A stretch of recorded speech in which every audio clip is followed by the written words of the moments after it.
নমস্কাৰ এই মুহূৰ্তত আপোনালোকে চাইছে সাহিত্য টেকনলজি ইউটিউব চেনেল এই চেনেল ৰাজ্য সভাটোতে কেইবাটাও গুৰুত্বপূৰ্ণ খবৰ আপোনালোকলৈ আগবঢ়াইছে যিকেইটা খবৰ আপোনালোকে জনাটো অত্যন্ত দৰকাৰী আৰু এই খবৰকেইটা আপোনালোকে উপস্থাপন কৰাৰ আগতেই আপোনালোকে যদি এই চেনেলটো নতুনকৈ আহিছে তেন্তে চেনেলটো প্লিজ ছাবস্ক্ৰাইব কৰি থ'ব আৰু ভিডিঅ'টোত এটা লাইক কৰি উৎসাহিত কৰিব এই মুহূৰ্তত অতি গুৰুত্বপূৰ্ণ এটা বহুতে ডাঙৰ বিগ ব্ৰেকিং নিউজ এটা মুকলি হৈছে অসমবাসী এজৰ বাবে কিন্তু অসম চৰকাৰৰ প্ৰভাৱশালী মন্ত্ৰী ডক্টৰ হিমন্ত বিশ্ব শৰ্মাই এক বৃহৎ সিদ্ধান্তত উপনীত হৈছে কিয়নো ৰাজ্য অসমত কাইলৈৰ পৰা ৰাজ্যৰ কেইবাখনো জিলাত আৰু লগতে সমগ্ৰ অসমত অষ্টম শ্ৰেণীলৈকে ইতিমধ্যে বন্ধ ঘোষণা কৰিছে সমগ্ৰ বিদ্যালয় আৰু কলেজসমূহ কিয়নো অসমত এতিয়া কৰোণাৰ কালৰূপ ধাৰণ কৰিছে যোৱা দুদিন ধৰি কমিছে যদিও পুনৰ বৃদ্ধি পাব ধৰিছে কৰোণা ভাইৰাছ তাৰ পৰিলক্ষ্য ৰাখি হিমন্ত বিশ্ব শৰ্মাই এক বৃহৎ সিদ্ধান্তত উপনীত হৈছে যে কিয়নো অষ্টম শ্ৰেণীলৈকে প্ৰথম পঞ্চম শ্ৰেণীলৈকে দিছিল কিন্তু এতিয়া অষ্টম শ্ৰেণীলৈকে সকলো বিদ্যালয় বন্ধ ৰাখিব সিদ্ধান্ত অনিৰ্দিষ্টকাললৈ ইতিমধ্যে ঘোষণা কৰিছে তাৰ লগতে কৰোণাৰ প্ৰতি লক্ষ্য ৰাখি আৰু ৰাজ্য চৰকাৰে কিছুমান বিশেষ পদক্ষেপ গ্ৰহণ কৰিছে যিকেইখন জিলাত 100তকৈ অধিক কৰোণা আক্ৰান্ত ৰোগী ধৰা পৰিছে সেই জিলাসমূহে কাইলৈৰ পৰা অৰ্থাৎ 27 এপ্ৰিলৰ পৰা বিদ্যালয়সমূহ অষ্টম শ্ৰেণীলৈকে সম্পূৰ্ণ বন্ধ থাকিব এই কথা সংবাদমেলযোগে ঘোষণা কৰিছে মন্ত্ৰী হিমন্ত বিশ্ব শৰ্মাই উল্লেখযোগ্য যে ইয়াৰ পূৰ্বে পঞ্চম শ্ৰেণীলৈকে বিদ্যালয় বন্ধ ঘোষণা কৰিছিল কিন্তু লগতে মন্ত্ৰীগৰাকীয়ে কৈছে যে বিদ্যালয়সমূহ নৱম আৰু দশম শ্ৰেণীৰ পাঠদান 50% ভিত্তিত চলি থাকিব কিন্তু অৱশ্যে বিদ্যালয় পাঠদানৰ ক্ষেত্ৰত জাৰি কৰা নিৰ্দেশনা অনুসৰি চিৰাং বিশ্বনাথ বাক্সা মাজুলী ডিমা হাছাও চৰাইদেউ হাইলাকান্দি দক্ষিণ শালমাৰা পশ্চিম কাৰ্বি আংলং বাহিৰে বাকী সকলো জিলাতে বিদ্যালয় অষ্টম শ্ৰেণীলৈকে ইতিমধ্যে বন্ধ থাকিব বুলি সদৰি কৰিছে স্বাস্থ্যমন্ত্ৰী ডক্টৰ আৰু শিক্ষামন্ত্ৰী ডক্টৰ হিমন্ত বিশ্ব শৰ্মাই ইতিমধ্যে এটা কথা স্পষ্ট কৰি দিছে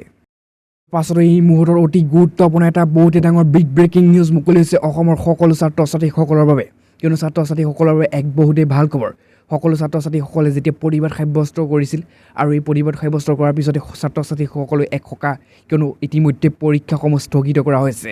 তাৰ লগতে স্থগিত হ'ল কটন বিশ্ববিদ্যালয়ৰ প্ৰথম ষাণ্মাসিকৰ পৰীক্ষা কোভিড পৰিস্থিতিৰ প্ৰতি লক্ষ্য ৰাখি এই সিদ্ধান্ত গ্ৰহণ কৰিছে কিন্তু এতিয়া সকলোৰে মনত প্ৰশ্ন উদয় হৈছে যে মেট্ৰিক আৰু হায়াৰ ছেকেণ্ডেৰী পৰীক্ষা এতিয়া কেতিয়া স্থগিত কৰা হ'ব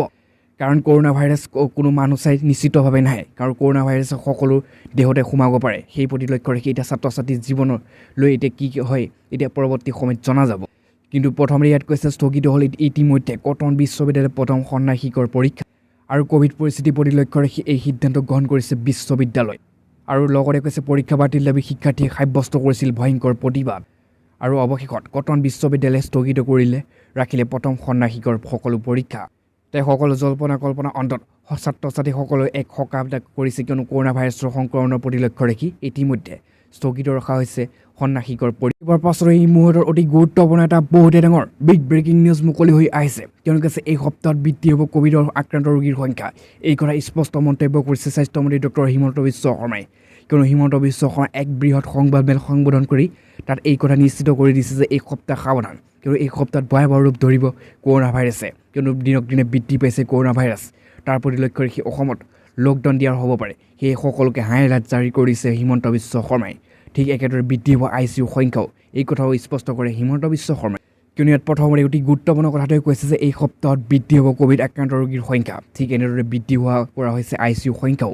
আজি কোভিড সংক্ৰমণৰ বিভিন্ন বিষয়ৰ ওপৰত মন্ত্ৰী হিমন্ত বিশ্ব শৰ্মাই এক সংবাদমেল সম্বোধন কৰিছে আৰু এই সংবাদমেল সম্বোধন কৰি শৰ্মাই লগতে কৈছে যে এই সপ্তাহত বৃদ্ধি হ'ব পাৰে কোভিডৰ আক্ৰান্ত ৰোগীৰ সংখ্যা যিকোনো জিলাতে 100 কোভিড আক্ৰান্ত ৰোগী ধৰা পৰিলে অষ্টম শ্ৰেণীলৈকে এতিয়া বন্ধ থাকিব সকলো বিদ্যালয় তাৰ লগতে মন্ত্ৰীগৰাকীয়ে কৈছে যে GMCHত ICUৰ সংখ্যা 92 MMCHৰ আৰু ICUৰ সংখ্যা 24 আৰু কালাপাহাৰৰ ICUৰ সংখ্যা 34খন আৰু 150টা মুঠ ICU কোভিড আক্ৰান্ত ৰোগীৰ বাবে অহা সপ্তাহত ICU সংখ্যা বৃদ্ধি পাব বুলিও মন্ত্ৰী হিমন্ত বিশ্ব শৰ্মাই স্পষ্ট মন্তব্য কৰিছে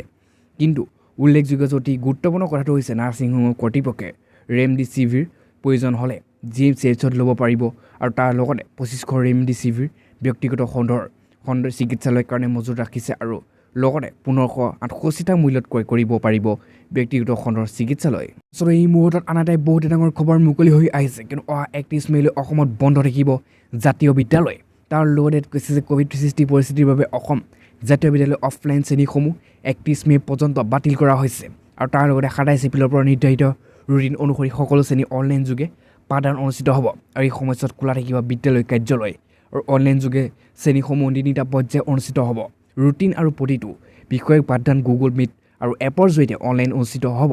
আৰু 31 মে'ৰ পৰৱৰ্তী সময়ত পৰিস্থিতি পৰ্যালোচনা কৰি প্ৰয়োজনীয় সিদ্ধান্ত গ্ৰহণ কৰা হ'ব। আৰু এই মুহূৰ্তত অতি গুৰুত্বপূৰ্ণ আন এটা বহুতে ডাঙৰ খবৰ মুকলি হৈ আহিছে, কিয়নো ইয়াত কৈছে যে অসমত অহাকালিৰ পৰা 144 ধাৰা জাৰি। তাৰ লগতে সমগ্ৰ দৰং জিলাখনত শান্তি সমিতি অটুট ৰখাৰ প্ৰতি লক্ষ্য ৰাখি জিলা দণ্ডাধীশে তৎকালীনভাৱে বলবৎ হোৱাকৈ সমগ্ৰ জিলাতে 144 ধাৰা জাৰি কৰিছে। ইয়াৰ অনুসৰি 15 নং ৰাষ্ট্ৰীয় ঘাইপথত কোনো শোভাযাত্ৰাত ধৰ্ণা অনুষ্ঠিত কৰিব বা পথৰ অৱৰোধ বা উপায়ুক্ত কাৰ্যালয়ত অকৃতিশীল আৰু ব্যক্তিৰ প্ৰৱেশ কাৰ্যালয় 100 মিটাৰ ব্যাসাৰ্ধ পৰ্যন্ত অনাৱশ্যকীয় আৰু সমাগম আৰু ধৰ্ণা অনুষ্ঠিত কৰা 5 জন বা ততোধিক অধিক কৰ্তৃপক্ষৰ অনুমতি নোলোৱাকৈ ৰাজহুৱা স্থানত বা ৰাষ্ট্ৰীয় ঘাইপথত সমাগম হোৱা সাম্প্ৰদায়িক অপ্ৰীতিৰ পৰিস্থিতি সৃষ্টি কৰিব আৰু শোভাযাত্ৰা সভা সমীপ প্ৰতিবাদী সভা ধৰ্ণা ৰেলী অনুষ্ঠান আৰু নিষিদ্ধ কৰা হৈছে এই জিলাখনত। কিন্তু লগতে কৈছে ইফালে ৰাজহুৱা স্থানত ব্যক্তিগত বা দলৰ বা মাৰাস্ত্ৰ লাঠি চোকা অস্ত্ৰ ধনুকাৰ ডেগাৰ কৰোৱাল আৰু ত্ৰিশূল আদি ফুৰা প্ৰদৰ্শন আৰু লগতে অকৃতিভাৱে ধ্বংস ধন সংগ্ৰহ কৰ্তৃপক্ষৰ অনুমতি অবিহনে মাইকৰ ব্যৱহাৰ কৰা কোনো ব্যক্তি কাৰ্যালয় প্ৰাংগণ গুদাম ঘেৰাও কৰা আৰু লগতে ৰাজহুৱা স্থানত সভা ৰেলী আয়োজন চৰকাৰী গৃহ আৰু বেৰত পোষ্টাৰ লিখন আৰু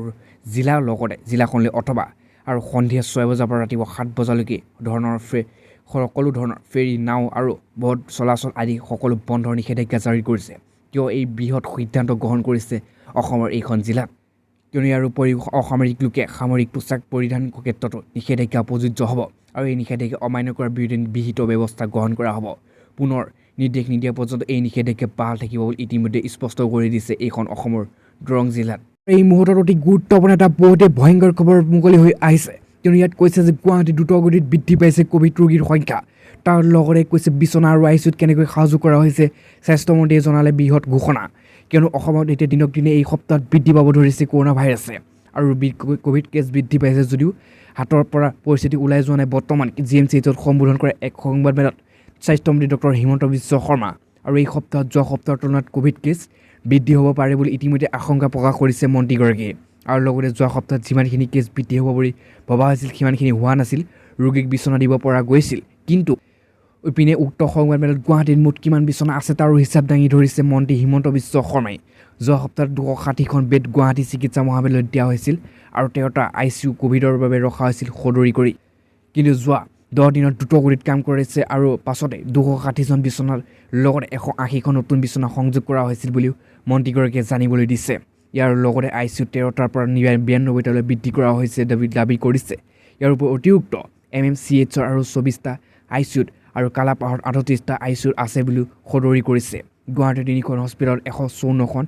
ICU আৰু তাৰ লগতে আছে 52গৰাকী লোক ICUত চিকিৎসাধীন হৈ আছে আৰু 10 দিনলৈ ICU ক্ষেত্ৰৰ সমস্যা বৰ্তমান নাই। কিন্তু ইয়াৰ উপৰিও শিলচৰ যোৰহাটৰ মেডিকেল কলেজতো ICUৰ সংখ্যা বৃদ্ধি কৰা বুলি ইতিমধ্যে উল্লেখ কৰিছে মন্ত্ৰী ডক্টৰ শৰ্মাই। আৰু লগতে শিলচৰ 60টা আৰু যোৰহাটত 40টা নতুন ICU স্থাপন কৰা হ'ব। ইপিনে গুৱাহাটী অন্যান্য ক'ভিড হস্পিটেলত থকা বিচনাৰ হিচাপ দাঙি ধৰে হিমন্তই আৰু আয়ুৰ্বেদিকত 168 বেড আৰু শিঙিমাৰীত 94% বেড, সোণাপুৰত 65খন বেড, কলিতাকুছি আৰু হস্পিটেলত 70খন বেড আৰু কালাপাহাৰত 134খন বেড মাত্ৰ আছে। কিন্তু সৰু সজাইত আজিৰ পৰা 430জন বিচনা আৰম্ভ কৰা হৈছে।